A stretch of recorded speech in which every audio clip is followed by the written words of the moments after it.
अस्सलाम वालेकुम नाज़रीन, this is Mutiba and you are watching Naya Rasta morning show only on RNN TV. तालीम जो है ना वो बहुत ज़्यादा इम्पोर्टेंट होती है और हम लोग बचपन से सुनते आ रहे हैं कि बस पढ़ना है, ज़िंदगी बनानी है, लेकिन एक ट्रैक मिलना बहुत ज़्यादा ज़रूरी है। और स्पेशली जब मैं देखती हूँ डॉक्टर्स होते हैं, वकील होते हैं, इनके कंधों पे ना एक अलग ही ज़िम्मेदारी होती है। ये मुआशरे को तब्दील करने में, मुआशरे को चेंज करने में एक बहुत बड़ा रोल जो है वो अदा करती हैं। तो आज जो गेस्ट मेरे साथ मौजूद हैं वो यंगस्टर्स हैं, लॉयर्स हैं, अभी-अभी जो हैं वो उन्होंने पास आउट किया है अपनी एजुकेशन जो है और माशाल्लाह वो लॉयर बन गए हैं। तो प्लीज़ वेलकम, मैं आपको मिलवाती हूँ मीर वहाज एंड दनीश से। अस्सलाम वालेकुम। वालेकुम सलाम। कैसे हैं आप? जी, शुक्र अल्लाह पाक का। अच्छा, लॉयर बनना माशाल्लाह एक बहुत बड़ी बात होती है। कायदे-आज़म हमारे मुल्क के फाउंडर जो हैं वो भी एक लॉयर ही थे और जब आपने ख्वाब देखा और आज जब ये ख्वाब पूरा हो गया है, ये एक यूनिफ़ॉर्म एक ज़िम्मेदारी है बहुत बड़ी, तो कैसा फ़ील हो रहा है? हुँ, जी, तो बात ये है कि मेरे फ़ादर भी लॉयर थे, तो मैं उनको देखता-देखता बड़ा हुआ हूँ। सही तो माशाल्लाह, मेरे लिए वो ना मेरे एक रोल मॉडल थे। सही। उनको देखता था मैं बचपन से कि वो लोग उनके पास आते थे हुँ, अपनी फ़रियाद लेके, अपने मसले-मसाइल लेके। तो वो उनके ना मतलब एक उनको देखता बड़ा हुआ हूँ कि लोग उनके पास मदद के लिए जब आते थे, तो वो जो है ना दिन देखते हैं, ना रात देखते थे। जी, जब भी चाहे सुबह का 7-8 बजे का टाइम हो या रात के जो है 10-12 बजे का टाइम ठीक हो, है, कुछ भी अगर उनके पास कोई इंसान आ गया मदद के लिए, तो वो उनके साथ चल पड़ते थे। ठीक है। और एक लीडर जो लॉयर्स हैं, उन्होंने एक जी। जो है वर्ल्ड को बहुत ज़्यादा इन्फ्लुएंस किया है। हुँ, मेजॉरिटी ऑफ द लीडर्स जो कि इस वर्ल्ड में गुजरे हैं, वो मोस्टली लॉयर्स थे। जिस तरह अगर कायद को देख लिया जाए, जी, कायद मोहम्मद बिल्कुल। अली जिन्ना को, महात्मा गांधी को देख लिया जाए हुँ, या नेल्सन मंडेला को देख लिया जाए, बिल्कुल, और भी बहुत अजीम-अजीम लीडर्स गुजरे हैं जो कि लॉयर्स थे। ठीक है। तो इसलिए आपकी इंस्पिरेशन घर से ही शुरू हुई, घर में ही आपने अपने फादर को देखा और वहाँ से आपने सोच लिया कि आपने लॉयर ही बनना है। जी हाँ, मेरे लिए तो रोल मॉडल मेरे फादर ही थे। सही, तो मैं उनको देखता-देखता जैसे-जैसे बड़ा हुआ हूँ, तो मेरे दिल में भी एक उनके लिए एक रिस्पेक्ट का एलिमेंट बहुत ज़्यादा था। सही, तो मैंने भी फिर सोचा कि मैं भी क्यों ना लॉयर वेरी बनूँ। नाइस माशाल्लाह। तो जो सोसाइटी का जो है वो निचला तबका है, हुँ, जो मज़लूम है, उनकी आवाज़ बनना चाहिए। माशाल्लाह आपका एम बहुत ज़बरदस्त है और बीइंग अ वुमन बड़ा मुश्किल होता है ना कुछ फ़ील्ड में अपने आप को मनवाना, हैंडल करना। तो मुझे बताओ कि जब सोचा लॉयर बनना, घर ने सपोर्ट किया कि हाँ भई आप इस फ़ील्ड में चली जाएँ और आपको क्या फ़ीडबैक मिला? क्या लोगों के जो पॉइंट ऑफ व्यूज़ थे वो मिले? स्टार्ट में तो ये था कि मेरा अपना डिसीजन था कि आपने अच्छा। मैंने लॉ करना है। हुँ। घर में तो किसी ने नहीं कहा कि लॉ करना है। अगेंस्ट थे कि लॉ नहीं करना। हमारी यही मैं सोसाइटी पूछना में चाह रही कहते हैं हूँ ना कि कि हाँ, लड़कियों के लिए हाँ, मुश्किल होता फीमेल्स है। के लिए मुश्किल होता है। लेकिन तब फिर मैंने अपनी ज़िद करके मनवा ली उनको। बट अब वो सारे मुझे उस चीज़ के लिए एप्रिशिएट करते हैं कि वेरी तुमने बहुत नाइस। अच्छा स्टेप लिया। ऑन दैट टाइम मैंने इस चीज़ को इसलिए किया था कि मैं कहती थी कि बहुत सारी ख़वातीन हमारी सोसाइटी में ऐसी हैं हुँ, जिनको उनके राइट्स का नहीं पता जी। होता, वो अपने राइट्स के लिए कुछ कर नहीं सकती। हुँ, तो मेन तो यही था कि मैं लॉ करूँगी और मेन चीज़ उनके लिए वो चीज़ें करूँगी बहुत सारी। उनको उनके राइट्स नहीं पता होते, हुँ। उनके राइट्स के लिए आवाज़ उठाऊँगी, ये चीज़ें और करूँगी। ख़वातीन ज़्यादा कंफर्टेबल होती हैं ना, अगर आगे हाँ, फीमेल लॉयर ख़वातीन हो ना, तो बड़ा कंफर्टेबली अपने मसले-मसाइल बता देती हैं।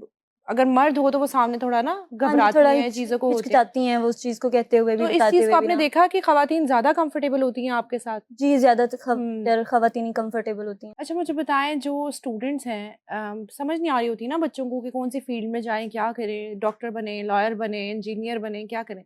तो क्या एक ऐसी चीज़ है जो आप समझते हैं कि उनको इस फ़ील्ड में आना चाहिए, उनको लॉयर बनना चाहिए, स्टूडेंट्स को जो न्यू हैं? मैं तो इस बात पे यही कहूँगा, जो भी नया स्टूडेंट है, हुँ, अगर वो इंटरेस्टेड है कि उसको जो है वो उसका लॉ में इंटरेस्ट है, तो उसको डेफ़िनेटली लॉयर बनना चाहिए। ठीक है। अब जैसे कि आपको पता है अभी सेकंड ईयर के पेपर्स हुए हैं, थोड़ी देर में हुँ, रिज़ल्ट भी आ जाएगा, जी। तो अब लोग फिर देखेंगे कि मैं किस फ़ील्ड को चूज़ करूँ। हुँ, अगर वो लॉ की फ़ील्ड को चूज़ करना चाहते हैं और इस करियर में आना चाहते हैं, इस प्रोफ़ेशन में आना चाहते हैं, तो सबसे पहला प्रोसीजर तो ये है कि उनको लैट में एडमिशन लेना पड़ता है। ठीक है। लैट अप्लाई करना पड़ता है उनको, जो कि ईटीसी एचईसी का पोर्टल है, उस पे वो जाएँगे, अपना अकाउंट बनाएँगे और लैट लो एडमिशन टेस्ट हुँ, वो देंगे। और लैट देने के बाद उसका रिज़ल्ट आता है, इसके जो है 50% से अबव जो होते हैं, जी, एटलीस्ट 50% या 50% से अबव, ओके। वो जो है क्वालिफ़ाई होते हैं एडमिशन के लिए। जब तक लैट बंदा क्लियर नहीं करता, तो उसका एडमिशन नहीं हुआ होता ठीक यूनिवर्सिटी है। में या किसी भी कॉलेज में, लॉ कॉलेज में। तो सबसे पहले तो वो लैट क्लियर करेगा, लैट क्लियर करने के बाद कोई भी अच्छी यूनिवर्सिटी जो उसको समझ लगती है कि उसको हुँ, उस यूनिवर्सिटी में जाना चाहिए, लॉ कॉलेज में जाना चाहिए, जी, वो लॉ कॉलेज देखे, यूनिवर्सिटी देखे। पंजाब यूनिवर्सिटी है, टॉपर्स लॉ कॉलेज है, सुपीरियर लॉ कॉलेज है, पाकिस्तान लॉ कॉलेज है, कायदे-आज़म लॉ कॉलेज है, काफ़ी कॉलेजेस हैं जो कि काफ़ी रेप्यूटेड हैं। जी। तो वो अपना कॉलेज डिसाइड करे, कॉलेज डिसाइड करने के बाद फिर उसको कंटिन्यू करें हाँ और जी, फिर आगे इसको चले। कंटिन्यू करे, एडमिशन ले। एडमिशन के अब तो पहले तो 5 इयर्स का हुँ, प्रोग्राम था। अब पाकिस्तान बार काउंसिल की मदद से हम लोगों ने जो है उसको 4 इयर्स पे आ ओके, गया, 4 ईयर प्लान। पहले एनुअल सिस्टम था, अब जो है हाँ, सेमेस्टर सिस्टम हो गया। ठीक है। मतलब और ज़्यादा आसान हो गया। अब ज़्यादा आसान हो अच्छा, गया। बच्चे ना डरते हैं स्पेशली मेडिकल फील्ड के लिए, और इसके लिए कि बड़ा पढ़ना पड़ेगा, बहुत ज़्यादा एजुकेशन होगी, हमें दिन रात जागना पड़ेगा। क्या ये वाक़ई इतनी ज़्यादा मुश्किल एजुकेशन है या आराम से पास आउट हो जाता है? ये आपकी बात तो ठीक है, कहीं हद तक एक लॉयर से बंदा एक्सपेक्ट करता है कि ही नोज़ एवरीथिंग, हुँ। ये एक्सपेक्ट किया जाता है। अब एक हम लोग लॉयर्स हैं, अगर हम लोग कोई मेडिकल नेग्लिजेंस के जी। केस कर रहे हैं, तो at least we should aware of hmm. Medical terminologies hmm. And other things. ठीक है, अब हमने एक डॉक्टर को क्रॉस करना है, तो हमारा एट लीस्ट एक्सपीरियंस या हमारा नॉलेज उतना हो जितना ठीक एक है। डॉक्टर का है। लॉज़ पता होने चाहिए, लॉज पता होने पॉइंट्स चाहिए, पता हाँ होने जी। चाहिए, ठीक है। वो टर्मिनोलॉजीज़ पता होनी चाहिए। अब हमने एक डॉक्टर को क्रॉस करना है, तो हमें मेडिकल नॉलेज भी होना चाहिए। ठीक है। अब एक एक्सपर्ट विटनेस आया डॉक्टर हुँ। या कोई मैकेनिक आया है, तो हमें कम से कम वो जितना नॉलेज उनके पास है उतना नहीं, कुछ नॉलेज तो होना चाहिए ठीक है। उनसे बातचीत करने के लिए। अच्छा, आप मुझे ये बताएँ कि लड़कियाँ जो इस फ़ील्ड में आना चाह रही हैं, आप क्या प्रेफ़र करती हैं? क्या उनको मैसेज देती हैं? क्या उनको इस फ़ील्ड को प्रेफ़र करना चाहिए, आना चाहिए, या और भी ऑप्शंस रखने नहीं, चाहिए? मैं तो कहती हूँ उनको आना चाहिए। हुँ। ये बहुत अच्छी फ़ील्ड है, बीइंग अ फीमेल आपको आपके राइट्स का पता ठीक चलता है है। कि आपके कौन से राइट्स हैं, और आगे इसमें फ़ील्ड ये बहुत अच्छी है, आपके पास ऑप्शंस बहुत ज़्यादा होते ओके। हैं। अगर आप प्रैक्टिसिंग लॉयर नहीं बनना हुँ। चाहते, तो देन आप जुडिशरी कर सकते हैं, ओके।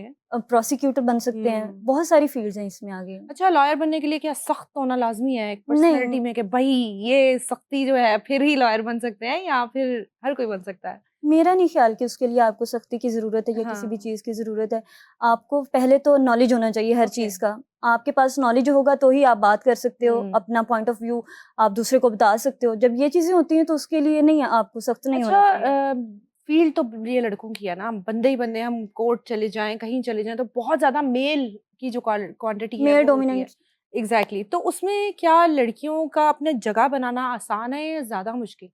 नो डाउट इसमें अपन लड़कियों के लिए जगह बनाना तो थोड़ा मुश्किल है, लेकिन आप बना लेते हो जगह। जब आप काम करते हो, आप प्रॉपर टाइम देते हो, आप अपनी जगह बना लेते हो। अगर आपको नहीं लग रहा कि आपसे जगह नहीं बन रही या उस तरह से चीजें आप लेके नहीं चल सकते, जी। प्रैक्टिस नहीं कर सकते, आप जुडिशरी के एग्जाम्स की तैयारी कर लो, जी, आप ओके, जुडिशरी ओके, पास करो, ओके, ये ऑप्शन भी है। प्रोसिक्यूशन में चले जाओ। हुँ। जी, ये ऑप्शंस भी आपके पास हैं। क्योंकि जैसे आपने कहा कि आपकी फैमिली ने स्टार्ट में सपोर्ट नहीं किया, उनको लड़कियों स्टार्ट के में लिए यही लगता था ना कि अच्छा हाँ। बस लॉयर बनना है, इन्होंने इस तरह घूमना है, हुँ। प्रैक्टिसिंग लॉयर बनना है, जैसे आप कह रही थी जी, सख्ती जी, होना जी। ज़रूरी है ये वो।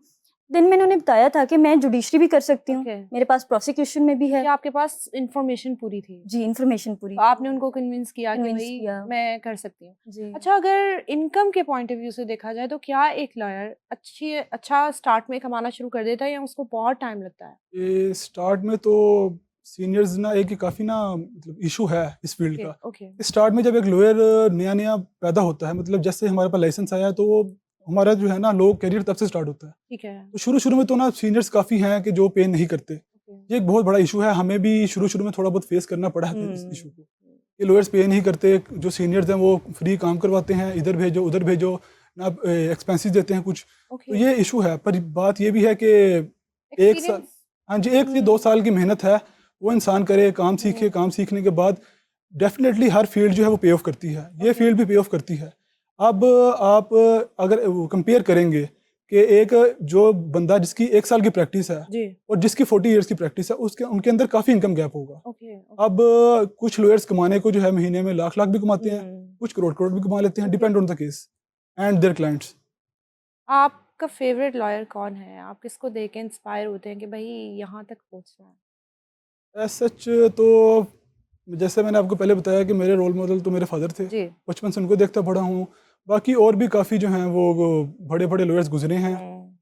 तो उनमें से एक सैयद फराद अली शाह है, उनको भी ठीक बचपन है, से देखता आ रहा हूँ मैं। ठीक है। वो प्रोसिक्यूटर जनरल पंजाब है इस वक़्त। हुँ। तो एक वो मेरे मतलब उनको देख रहा हूँ मैं, उनकी क्रिमिनल डिग्री बहुत अच्छी है। बाकी ओके। जो है 2 या 3 जस्टिसेस हैं, एक अली ज़िया बाजवा साहब हैं ठीक है। और एक सैयद मंसूर अली शाह थे, हुँ। वो अभी रिटायर हो गए हैं, और एक थे justice Farooq Haider, Lahore high court के जज। हुँ। इनकी जजमेंट्स पढ़ता हूँ मैं डेली। ठीक है। इन जो भी इनकी रिपोर्टेड जजमेंट्स होती हैं उनको मैं पढ़ता हूँ। वो ये क्रिमिनल के जो हैं बहुत अच्छी इनकी जजमेंट्स होती हैं। ओके। तो ये काफ़ी चीज़ों को एक्सप्लेन आप करती हैं, तो मुझे काफ़ी मदद मिलती है इस चीज़ में। ज़बरदस्त। दानिश, आप बताएँ, आप किसको देख के, कोई ना कोई तो होता है ना जिसको हम देख के सोचते हैं कि भई मैंने इनके जैसा बनना है। तो बताएँ दानिश, आप किससे इंस्पायर हुई थीं और किसको देखती थीं कि मैंने ऐसा बनना है? मैं तो ऐसा सच किसी से इंस्पायर नहीं हुई थी। अच्छा। मैंने ये कहा था कि मैं दूसरों के लिए इंस्पिरेशन बनूँगी, वेरी बाद में आने नाइस। वाली लड़कियों के लिए, ठीक है? और ताकि मुझे देख के बाकी लड़कियाँ जो हुँ। लॉ करना चाह रही हैं, वो इस क्या फ़ील्ड बात में है। आएँ आगे। लड़कियों के लिए आप कहती हैं, प्रेफ़र करती हैं हाँ, कि मैं लड़कियों को प्रेफ़र करूँगी कि वो करें लॉ।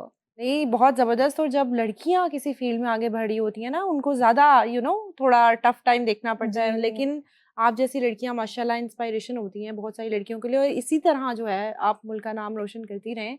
अच्छा, मुझे बताएँ क्या-क्या स्टेप्स होते हैं बेसिकली, फ़ील्ड कैसे चूज़ करते हैं कि भई क्रिमिनल में आप जैसे बात भी कर रहे हैं कि क्रिमिनल में जाना है, सिविल में जाना है, डोमेस्टिक है, तो किस तरह चूज़ करते हैं?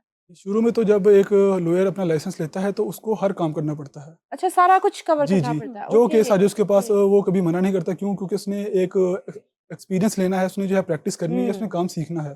ठीक है। अब बेसिकली जो 2 मेजर फ़ील्ड्स हैं, हाँ, एक सिविल और एक क्रिमिनल। ठीक है, अब सिविल के आगे फर्दर फ़ील्ड्स हैं, उसमें कॉर्पोरेट भी आता है, फैमिली भी उसमें आ जाता है, बैंकिंग भी उसमें आता है। बहुत वास्ट फ़ील्ड है ठीक है। सिविल। और क्रिमिनल भी काफ़ी वास्ट फ़ील्ड हो गई अब तो। अब चूज़ किस तरह किया जाए? हुँ, आपको शुरू में तो सब काम करना पड़ता है, जो ठीक काम है। आपके पास आ रहा है। जिस तरह के केसेज़ आ रहे हैं आप डील करें, आप जो है अपना नॉलेज अप टू डेट करें, हर चीज़ करें। बाकी फर्दरली जब आप केसेज़ करेंगे, आपका इंटरेस्ट हुँ, पैदा होगा, देखें आप, आपका शौक किस साइड पे है, ओके। आपके इंटरेस्ट किस में है, आपका जो है वो नॉलेज किस पे है, आपको किस चीज़ में जो है आपको मत इंटरेस्ट। मतलब बाद में आप लोग खुद डिसाइड कर सकते हैं, जब जी। आप खुद ही एंटर होते हैं तो पता खुद ही चल जाता है कि किस हाँ जी, फील्ड फिर में जाना है। इस तरह है कि आप 1 साल लगाएँ, 2 साल लगाएँ, उसके हुँ, बाद जब आपको समझ लगेगी कि नहीं मैं इस चीज़ में अच्छा हूँ, ओके। तो आप फर्दर उस चीज़ को प्रोसीड करें। मतलब एक तरह से इंटर्नशिप ही कह सकते हैं ना, पास आउट होने के बाद आप लोग 1-2 साल की इंटर्नशिप करते हैं, नॉन पेड इंटर्नशिप कह सकते हैं। एक्सपीरियंस गेन करते हैं, सब हाँ कुछ जी। करते हैं, फिर डिसाइड करते हैं। अच्छा, क्रिमिनल का सुन के बड़ा डर लगता है, कि ओए होए! क्रिमिनल फील्ड है और इसमें बड़े-बड़े क्रिमिनल्स होते हैं। तो क्या आपने अभी कोई केस इस तरह का हैंडल किया है जिसमें किसी ने किसी को मर्डर कर दिया हो या इस तरह का कोई सीन हो? मर्डर केस अभी तक मैंने मतलब ऑन माई ओन तो अभी तक कुछ कोई नहीं किया मैंने, ठीक पर है, मैंने असिस्टेंस ज़रूर प्रोवाइड की थी ओके, अपने सीनियर्स को। ओके, एक मेरे वालिद साहब हैं, दूसरा अब्दुल्ला मलिक साहब, ये 2 ओके, मेरे सीनियर्स हैं, ठीक है। जिनको मैं जॉइन करता हूँ, जिनको मैं मतलब उनके साथ हुँ, एसोसिएट हूँ मैं। तो मेजॉरिटी जो है, जो हम लोग क्रिमिनल केसेस डील करते हैं, वो होती है pre arrest bail, post arrest bail, हुँ, या रजिस्ट्रेशन ऑफ एफआईआर हो गई, ओके, उसको डील करते हैं। हरासमेंट पिटीशन, अक्सर जो है लोग जो पुलिस के सताए होते हैं, जो जिनको हुँ, पुलिस इल्लीगली हरास कर रही होती है, वो ओके, हमारे पास आते हैं ओके, कि पुलिस हम लोगों को इस तरह तंग कर रही है, तो हमें क्या करना चाहिए? ठीक है, तो हम फिर उनकी जो है वो एक सेशंस कोर्ट के अंदर जस्टिस ऑफ पीस के पास 22 से 22 बी की पिटीशन लगाते हैं, ठीक है। वो हरासमेंट की। हुँ, तो जज साहब पूछते हैं कि जी बताएँ कि आपको इससे हुँ, क्या इश्यू है, आप इसको क्यों हरास कर रहे हैं? तो पुलिस फिर अपना कमेंट्स लिख के भेजती है कि जी जनाब, ये हमें इस चीज़ में मतलूब है, ये इसके खिलाफ कोई एप्लीकेशन आई है, नहीं आई।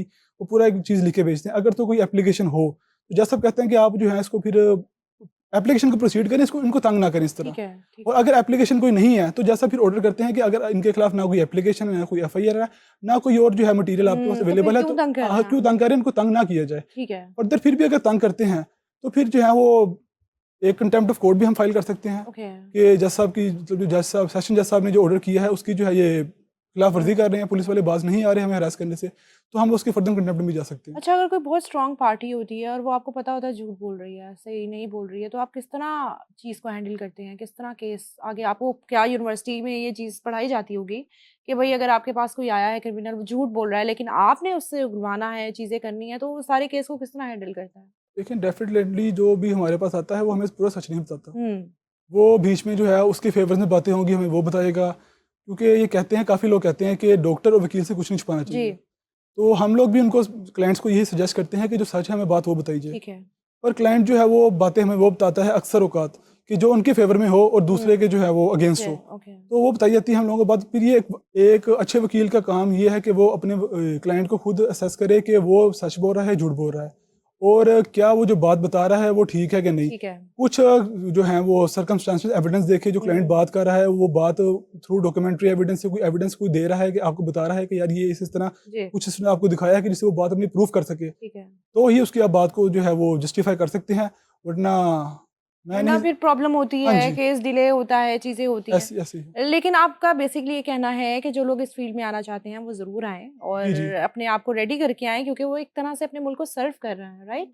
और आप मुझे ये बताओ कि बीइंग अ फीमेल, आप जब इस फ़ील्ड में आ गई हो, सब कुछ है, तो क्या आपने कुछ इस तरह के केसेज़ देखे जो आपने सोचा कि यार, ये मेरे लिए बहुत एक टफ़ जो है वो टास्क हो गया है, या you are okay with everything? Murder trials जब मैंने देखे थे तो उसमें मुझे फ़ील हुआ था कि ओके। हाँ, बीइंग अ फीमेल मैं इस चीज़ को वैसे नहीं कर सकती हुँ। परस्यू, क्योंकि उसमें आप देखें तो लोग ट्रस्ट भी मेल पे ही ज़्यादा कर जी, रहे होते हैं इन जी। चीज़ों में, क्योंकि थोड़ी क्रिटिकल चीज़ें होती हैं हुँ। उसमें। आपने उस तरह के लोगों से डील करना होता हम्म। है। तो लोग अगर कोई क्लाइंट आता है तो वो ज़्यादातर रिलाय भी मेल पे ही कर रहा होता है, तो उनके अच्छा, लिए वो ये एक चीज़ होती है माइंडसेट ना, है ये लोगों माइंडसेट का। है हमारी ओके। सोसाइटी में इस ओके। तरह का कि अच्छा मेल बीइंग अ मेल वो उस हम्म। चीज़ को ज़्यादा अच्छे से हैंडल कर सकते हैं।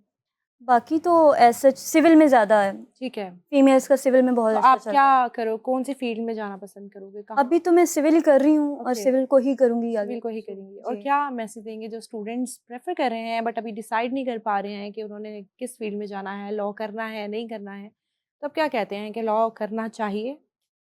अब ये देखें, टोटली ना एक बंदे के इंटरेस्ट पे ये डिपेंड करता है हम्म। कि वो लॉ करना चाहता है कि नहीं। पर वो बंदे जो अब चाहते हैं कि वो सेल्फ अवेयर हों, हम्म। लो उनको अपने जो है राइट्स का पता हो, वो कंट्री को सर्व करना चाहते हैं, जो गरीब की आवाज़ बनना चाहते हैं, फील्ड है, इसमें आना ज़रूर चाहिए। हाँ जी, आना ज़रूर चाहिए। Thank you so much, best of luck for your future. बहुत अच्छा लगता है जब यूथ जो है वो सर्व करती है अपनी कंट्री को और इस मकसद से आगे आती है कि हमने अपने मुल्क के लिए कुछ करना है, और स्पेशली लड़कियां जिनके लिए मुश्किल होता है। And we are proud of you. पूरा मुल्क प्राउड होता है जब लड़कियां जो हैं वो काम करती हैं, मेहनत करती हैं और अपने मुल्क को सर्व करती हैं। Thank you so much for watching. जी नाज़रीन, उम्मीद करती हूँ आज का शो आपको पसंद आया होगा। अपने मुल्क के टैलेंट को सराहें, प्रमोट करें, और जो बच्चे आस-पास हैं कुछ करना चाह रहे हैं, आज का शो उनके लिए था ताकि उनको चूज़ करने में आसानी हो कि उन्होंने किस फ़ील्ड में जाना है। लॉ एक बहुत ही ज़बरदस्त फ़ील्ड है और इसमें ना सिर्फ़ आप अपना करियर बनाते हैं बल्कि अपने मुल्क को भी सर्व करते हैं। तो उम्मीद करती हूँ आज का शो आपको पसंद आया होगा। इसी के साथ मुझे दीजिए इजाज़त। अल्लाह हाफ़िज़।